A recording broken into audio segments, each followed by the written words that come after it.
Praise the Lord. My name is Chetan. This is my wife Erica.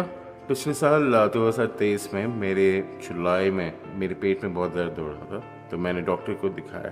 तो doctor ने बोला ultrasound करने के लिए। जब अल्ट्रासाउंड किया तो गोल ब्लैडर में स्टोन्स थे और बहुत सारे स्टोन्स थे, तो उन्होंने बोला कि इसको ऑपरेट करना पड़ेगा।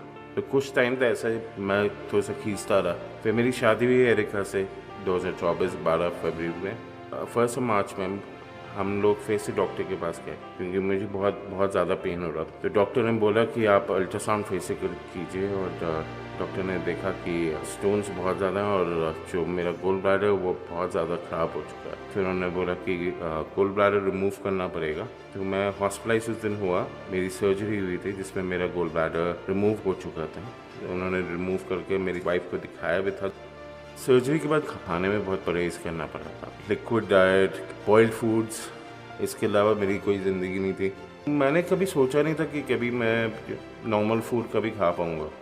मुझे लगता था यही चीज़ अब मेरी पार्ट ऑफ माई लाइफ हो गया, एंड एक्सेप्ट कर लिया था क्योंकि मेरे को हर वक्त ये कहता है मसालेदार खाना मत बनाना, ज़्यादा तेल मत डालना। तो मेरे लिए भी एक टारगेट बन गया था कि ऐसा मैं क्या खिलाऊं कि जो इनको डाइजेस्ट हो जाए और मतलब प्रॉपरली इनको वो कोई प्रॉब्लम ना हो, कोई स्टमक एक ना हो, क्योंकि गॉल ब्लैडर रिमूव हो गया था।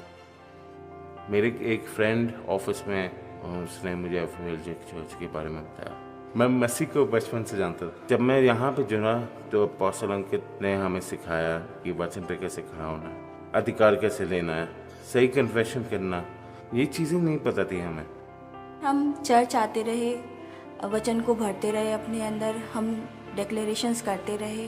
फिर उसी बीच में सिस्टर श्वेता का टेस्टिमनी आया था क्रिएटिव मेडिकल का, तो ये अपने सर्विंग में थे, मैं वचन सुन रही थी। हमने टेस्टिमनी सुनी थी सिस्टर श्वेता की, जिसमें उनने अपने क्रिएटिव मेडिकल के बारे में बताया था, जिसमें डॉक्टर ने उनकी ओवरी को रिमूव कर दिया था और लॉर्ड ने उनको एक रिक्रिएट करके ओवरी दी।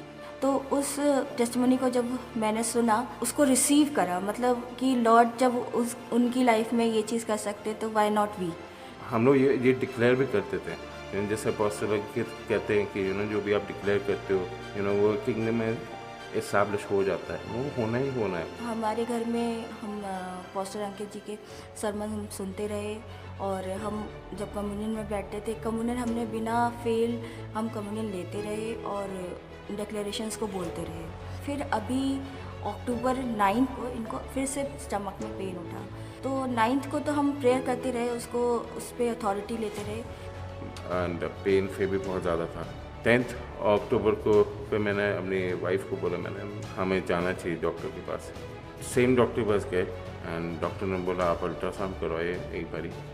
अल्ट्रासाउंड कराने के बाद जब हम रिपोर्ट्स आई हमारे पास, तो रिपोर्ट्स में गोल ब्लैडर जो था वो 3/8 हो चुका था एंड वो 9 mm का था एंड वो वर्किंग, वो फंक्शन कर रहा था, वो आवाज़ें निकाल रहा था। वो सेम डॉक्टर था जिसने रिमूव किया था गोल ब्लैडर मेरा। वो देख के हैरान हो गया था कि ये कैसे हो गया, पर मैं जानता था कि परमेश्वर ने एक चमत्कार हमारी लाइफ में किया है। अब जब परमेश्वर ने मुझे गोल ब्लैडर दे चुके हैं तो मैं अब सब कुछ खा पी सकता हूँ। अब तो मैं डिमांड करता हूँ एरिका को बनाने के लिए। फिर अब मेन्यू में ये रहता है कि ये बना दो, चिकन बना दो, पकौड़े बना दो, तो इस तरह से रहता है कि अब इनको कोई प्रॉब्लम ऐसी नहीं होती है खाने में या डाइजेशन में, कोई प्रॉब्लम नहीं होती है। मैं परमेश्वर का धन्यवाद देती हूँ कि मैं सच में मतलब वो नहीं हो पाता है कि किस तरह से, मतलब कोई भी चीज़ कम लगती है, धन्यवाद भी कम लगने लगता है उसके आगे, कि हर चीज़ उसके लिए पॉसिबल है, और कि उसने मतलब मेरे हस्बैंड का पूरा होल कर दिया, मतलब पूरा कंप्लीट कर दिया, एक ऑर्गन दे के पूरा कंप्लीट कर दिया। Thank you, Apostle, for your teaching, and we are very grateful. We're so blessed to have you in our life. Thank you for every teaching, for every word, for every, your book of faith.